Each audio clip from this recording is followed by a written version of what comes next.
Hello everyone, thank you all so much for the 100 subscribers. The channel is growing. The next video demands a lot of work, so it's not ready yet. Today I shall present to you instead the different uses of capital letters in Deltarune, and see if we can make deductions or examine correlations with them. After all, the man who speaks with hands only uses those. We'll see category per category, otherwise it would be a mess. So, before going into it, I need to make a distinction to help our analysis. Since this video covers capital letters, we need to set some things straight. If we want to analyze uppercase text, we have to determine what is not relevant, so that we can take all the odd ones that are worth talking about. For instance, when you write dialogue, capital letters can serve multiple purposes. You can indicate that a character screams or says certain words louder. It serves to indicate emotion in the voice or type of cadence. Most visible with Tena's bombastic showman way of talking.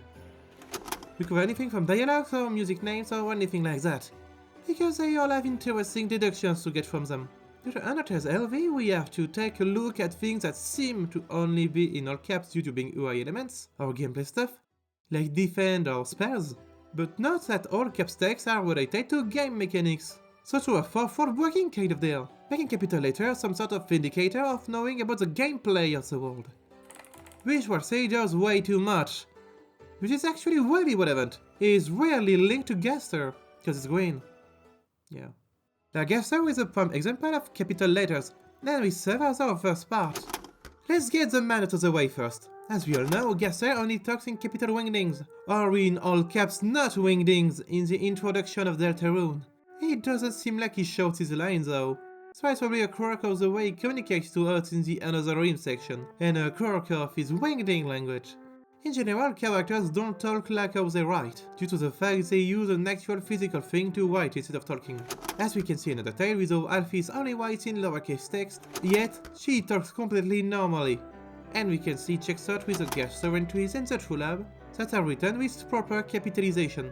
Sense and Papyrus only talk respectively in lower and uppercase, which, since along with Gaster they're the only skeletons, is probably extremely relevant, especially with Papyrus not rarely being present in Deltarune, which is odd considering he shares the all caps way of talking of Gaster, which would seem like he's more important than we could initially think. And no, I do not think it's a knight. Death is the Knight. I already explained why in the Cat Pictures video, or in the adaptations ones, I cannot really recall. I think it's the adaptations ones actually. You should watch the adaptations video, it's pretty cool.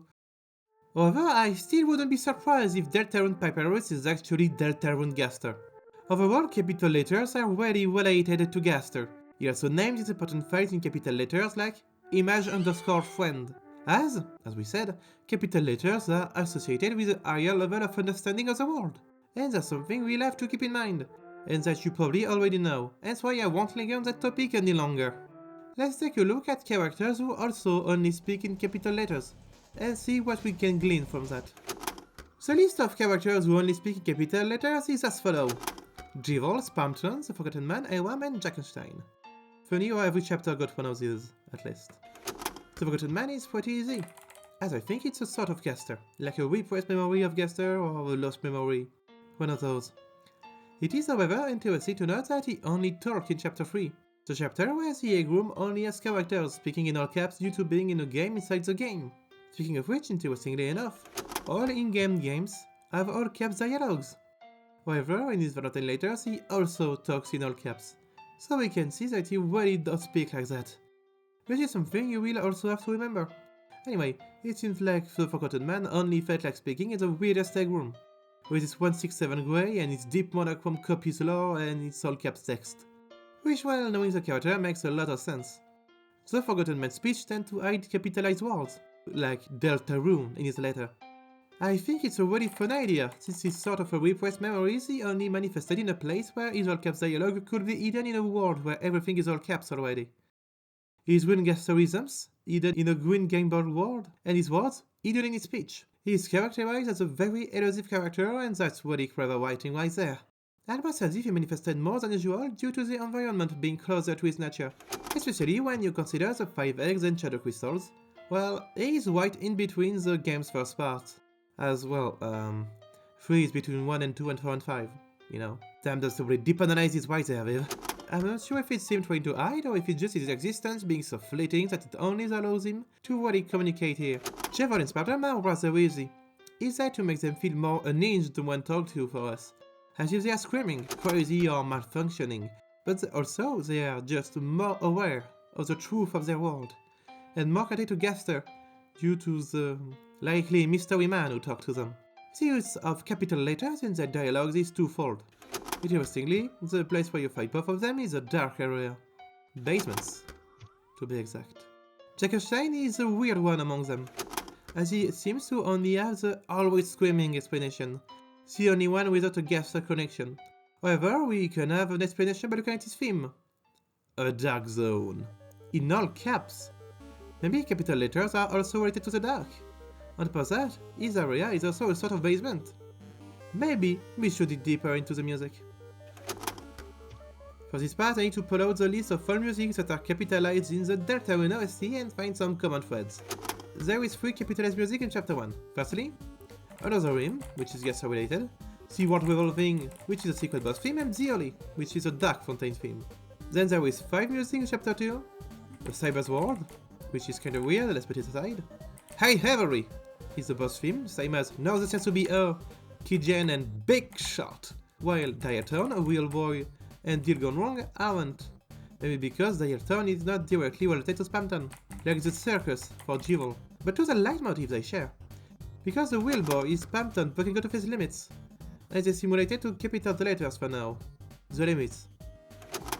And Deal Gone Wrong, I have no clue, it would fit so well. In chapter 3 we got a lot of capitalized musics. South of the Border, King of Roly and TV World. I don't really have a good explanation, except that South of the Border is from Love Island, which is shaped like a soul, and I think King of Roly is just a joke, and TV World probably has the same logic as Cyber's World. Then we get all the ones from Mental, Sword, Northern Light, Glacier, Beetroots, Ewan, Burning Eyes, which all form their own category. In chapter 4 we got C, the only initial music in the OST. Carol is linked to the bunker, so it's Gaster. Atrium, which is the starting theme of an ominous and dark world. They maybe follow the same logic as TV World and Cyber's World. A dark zone, which is related to the dark, same goes for Spawn and Guardian, which they are also technically Fontaine music. Now we need to address the glaring issues with my sorting. Firstly, the secret boss category is odd. Hammer of Justice and Black Knife are not in all caps, so we have to account for that. The main difference between the first 2 bosses and Gerson is that Gerson didn't use his Shadow Crystal, which is probably why he has normal theme. Black Knife, I initially didn't really have an explanation, as the nice drops are in all caps which no one else does. And to explain why this is relevant, I have to explain what is Pascal case. Pascal case, the type of writing, repeats every word's initials, like as in the screen, Pascal case, but without any space symbol, because in computer science, space is not really appreciated when naming files. Hence why Gaster uses a sort of all-cap snake case for his things like device friend. Wait, he uses snake case to write and joking stone is green and a snake. Joking turn is Gaster. Anyway, to go back to the knight, maybe it's because the knight is not really a secret boss, since it is a mandatory boss. But however, Black Knight should be linked with the dark then. So why is it not in all caps? It's all around extremely weird, especially when Dark Place and Darkness Falls are also not in all caps, while related to the dark. And that's when, while rewriting the script, that I had a crazy revelation. This is simple. These non-capitalized musics don't happen in the basement, and the Dark Zone does. For some reason, combat themes in basements tend to be capitalized, probably due to there being a link between basements, woods and the bunker, since the bunker is quite literally a basement. Which, now that I think of it, doesn't the side door of Asgard's shop lead to a basement of sorts? Don't forget we also go into Noel's basement in chapter 4, and there seems to be a lot of memories down there. Basements are also usually dark zones. Maybe they are prime places to reminisce. Yes, I am aware that in the light world Jackenstein is not in the basement, but he is in the dark world. And well, Jivul is not in the basement in the light world either, he's under the closet. And Spamton is... the corrupted data is just corrupted data. In any case, they are still basements, so the themes are framing hard. With your thematically connected Gaster and the Forgotten Man are two memories, it only makes sense the bunker is a kind of basement. Maybe it contains a lot of memories. Secondly, for the Rams game musics, we have another thing to talk about. Antenna's games don't have capital letters in their music names, and I think it's for a rather obvious reason. Tina's games are farther from the truth. They have been tampered with.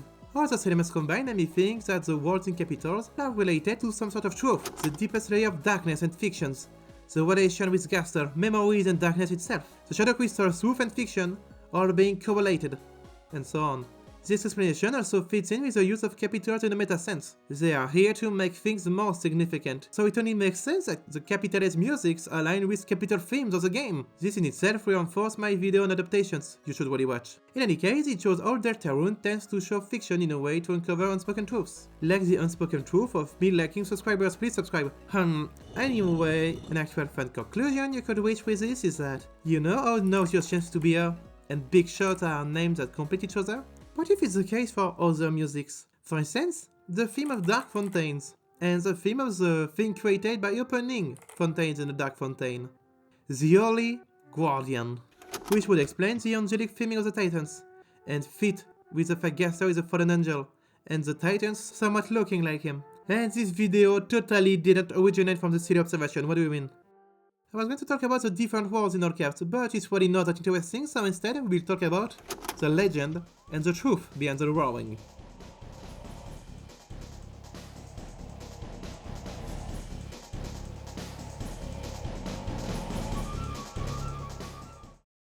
In chapter 1, what as we meet Wall say, it tells us about the legend, and while it's too long to read here, it capitalizes a lot of words, such as legend, Deltarune, hopes and dreams, light and dark. But also Earth, Heroes, Worlds, Human, Monster, Prince from the Dark, Angels Heaven, and Fountain of Darkness. The capitalized letters are there to tell us what's important, but it also allows us to draw some interesting hypotheses. Let's get the least interesting part out of the way first. Firstly, it is just the heroes being capitalized. The only worrying thing here is about the legend is that the heroes will stand at World's Edge, the age of multiple worlds, yet the legend only says one world will be saved. Yet the prophecies of chapter 4 say that after the final tragedy, the worlds, plural, will be saved. So we're having some conflicting information here. Speaking of which, all the prophecies of chapter 4 are fully capitalized due to their truth-revealing nature. But it's hopes and dreams and light and dark that I find relevant. So let's get back to the start. It was a legend of hope. It was a legend of dreams. It was a legend of light. It was a legend of dark. The way this is written is there to make us directly associate hopes and dreams, the classic, and associate light and dark, but it is probably and more importantly there to tell us that hope is light and dream is dark. Think about the white pen of hope Suzy is meant to be wielding, whereas dreams are related to dark worlds due to Gaster and the idea of escapism. This is the roaring rather well. It is dreams without hope, so there's nothing left but darkness, and all the dreams are frozen in time, stagnant. It also explains why there needs to be a balance, as hope without dreams is meaningless. After all, you couldn't use your white pen of hope without a black board of dreams, and your black board of dreams could never change or be used to create greater things without the white pen of hope. It would be just a gaping, stagnant abyss. This theme of duality is welded into everything, Titans being made of darkness yet having some parts of pure light, Angels Heaven supposedly meant to be light, while the Fountain of Darkness is obviously dark, and the blinding light when you open a fountain, followed by the dark clouds. That is the script, I didn't realize I would figure out what the roaring actually means. But that's great! Anyway, I think I exhausted all interesting avenues of the capital letters topic. So let's end this. And here we are, thanks to the later grid of capital letters, we could manage to establish a link between light and hope, dark and dreams. We could solve the roaring. We could reinforce the link between dark and thus dreams or fiction with the idea of truth and grander reality. And I assume hope is linked to determination. It's a force of change. But even gather information on the Forgotten Man. And most importantly, we realize that basements are actually thematically relevant to Deltarune. I always found it odd the first two secret bosses were in one of those. I'm glad this could be sorted. It's a place where memories lie. And I'm looking forward to chapter 5 more and more. And on that, I hope you enjoyed this video, friends. And don't forget to like and subscribe. Or leave a comment. Goodbye.